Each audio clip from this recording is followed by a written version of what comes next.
students, welcome to BBVN online classes. So we were discussing about prepositions. So prepositions जो हैं mainly छोटे छोटे words होते हैं जो कि क्या करते हैं, नाउन, प्रोनाउन या फिर फ्रेजेस को अदर पार्ट ऑफ सेंटेंस जो है उससे जोड़ने का काम करते हैं. So first type of preposition that was time that we read in our previous classes. So today we will read about preposition of place. ठीक है. So preposition of place जो है, अब obviously place है तो हमें आंसर करेगा where का, यानी कि कोई भी चीज जो है वो कहाँ पर हुई है, इसका आंसर हमें preposition of place में करना चाहिए. ठीक है, या preposition of place हमें आंसर करता है. So first preposition of place में लेते हैं हम in. अब in का यूज जो है वो यहाँ पर मैंने एक साइड में इनके कीवर्ड्स लिखे हैं कि हम इनको कहाँ पर यूज करते हैं, और दूसरे साइड में मैंने इसके एग्जाम्पल लिखे हैं so that you can differentiate between them. So in है something to be present in a place और एनक्लोजर, यानी कि इनका यूज कब किया जाता है, जब कहीं पर, ठीक है, कोई चीज अंदर हो, ठीक है, और उस प्लेस के एनक्लोजर में यानी कि पास में हो.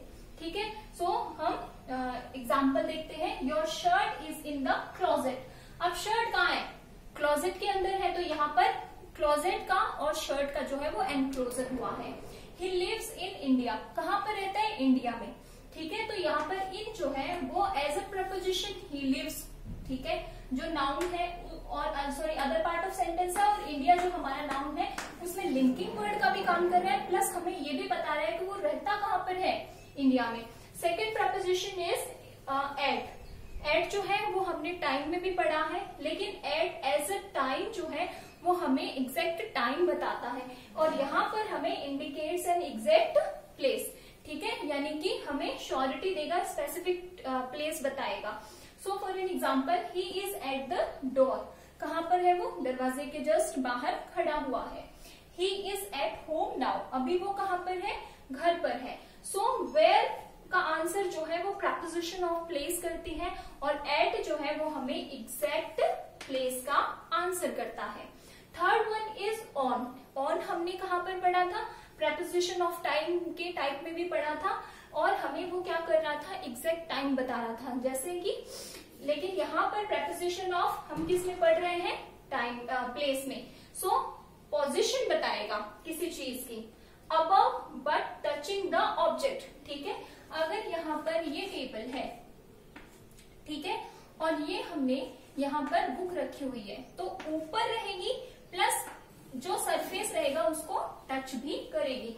सो पोजीशन बताता है, पोजीशन के साथ साथ में टचिंग द ऑब्जेक्ट, यानी कि उस ऑब्जेक्ट को टच भी करता है. The phone is on the table. इस टाइम पे फोन कहाँ पर है, टेबल के ऊपर. The cat is sitting on the sofa. Cat कहाँ पर बैठी हुई है, सोफा पर. ठीक है, तो इस तरीके से ये जो ऑन है ये हमें क्या शो करता है, other part of sentence plus जो नाउन है, ठीक है, उसमें कनेक्शन के साथ साथ में, रिलेशनशिप के साथ साथ में, जोड़ने के साथ साथ में हमें यहाँ पर एग्जैक्ट प्लेस का भी आंसर कर रहा है कि सोफा जो है वो एग्जैक्ट प्लेस है और कैट जो है वो वहां पर बैठी हुई है. The next one is above. Above के लिए कीवर्ड्स है higher position than on and something out of reach, यानी कि ऑन की जो पोजीशन है, ऑन क्या कहता है, सरफेस के हमेशा टच में रहता है, यानी कि अबव क्या होगा, ऊपर की साइड में, और आउट ऑफ रीच. ठीक है, और अबव भी कैसा, जहां पर हमारे हाथ यहाँ पहुंच ना हो. ठीक है, तो अबव समझ में आया. हायर पोजीशन रहेगी ऑन से. ऑन तो क्या करता है, टच करने का काम करता है, और अबव जो है वो एकदम ही हमारी रीच के बाहर होता है. ठीक है, the sky is above my head. ठीक है, तो यहाँ पर मैंने अबव का यूज किया है. ठीक है, तो अबव मुझे क्या साइन दे रहा है कि स्काई जो है वो काफी ज्यादा ऊपर की तरफ है.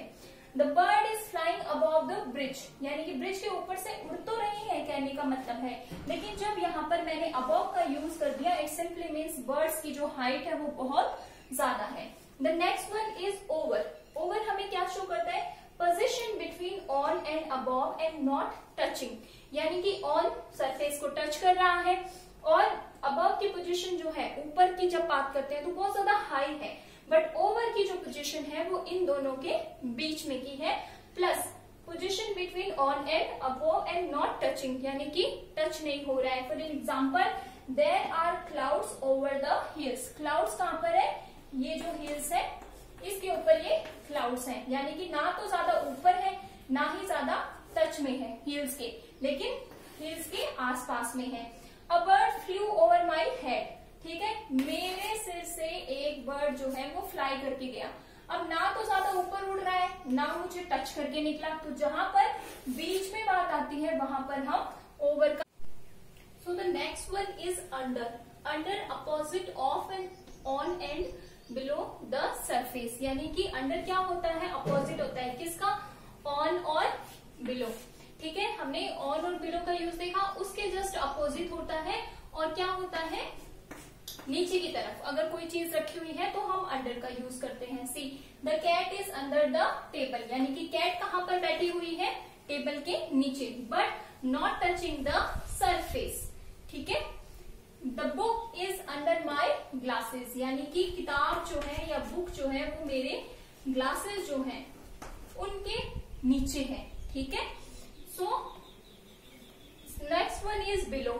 बिलो का मतलब भी होता है नीचे की तरफ ही, but something at a slight lower position than under. Under क्या होता है, ऑन। ऑन क्या होता है, टच के साथ में आता है। ठीक है, और अंडर का मतलब नीचे की तरफ, थोड़ा सा नीचे है बट सरफेस को टच नहीं कर रही है। और बिलो का मतलब होता है slightly lower position than under. ठीक है, यानी कि नीचे बताने के अर्थ में जब यूज किया जाता है तो अंडर से भी अगर नीचे की तरफ है तो हम बिलो का यूज करते हैं। Please don't write below this line, एक लाइन बता दी गई है कि अब इससे नीचे नहीं लिखना है। ठीक है, I have a scar just below my eye, तो मेरी राइट जो आई है उसके नीचे एक स्कार है। ठीक है, अगर यहीं पर होता, टच नहीं हो रहा है, तो मैं जो है हम अंडर का यूज करते, बट अगर काफी ज्यादा थोड़ा सा नीचे है, अगर हमें अंडर के एरिया से भी थोड़ा स्लाइटली नीचे के पोजीशन को दिखाना है तो हम बिलो का यूज करते हैं। Next one is beside. Beside का मतलब होता है पास में। ठीक है, एट द साइड ऑफ, यानी कि पास ही में, या फिर नेक्स्ट टू समथिंग, यानी कि ये और ये पास में दिखा रही है या फिर नेक्स्ट टू समथिंग है। So for example he is standing beside the shop, वो शॉप के पास में खड़ा हुआ है। ठीक है, एनक्लोजर है लेकिन पास में, दूरी भी है। The car beside the cycle is mine, यानी साइकिल के पास में जो कार खड़ी हुई है वो किसकी है, वो मेरी है। तो बिसाइड का मतलब होता है जस्ट नेक्स्ट टू समथिंग। फिर आता है बिहाइंड। बिहाइंड का मतलब वैसे होता है पीछे की तरफ। We all know that at the far side of something, यानी कि पीछे की तरफ, मेरे से काफी थोड़ा दूरी पर है, उसके लिए हम यूज करते हैं। He parked his car behind my car, अब टच करके तो पार्क कर नहीं सकता, अदरवाइज क्या होगा, जब आप उसको स्टार्ट करेंगे कार को ले जाने के लिए कहीं पर, तो फिर वो टकराने का डर रहता है। ठीक है, स्मैश होने का डर रहता है। तो he parked his car behind my car, ठीक है, बट एक गैप लेकर उसने क्या किया है, मेरी कार के पीछे अपनी कार को पार्क किया है। गो बिहाइंड दैट ट्री, यानी कि उस पेड़ के पीछे चले जाओ, बट ऐसा नहीं है कि आप जो पेड़ है उसको टच कर रहे हैं, there is a little space. So this is it for today's class. Thank you so much.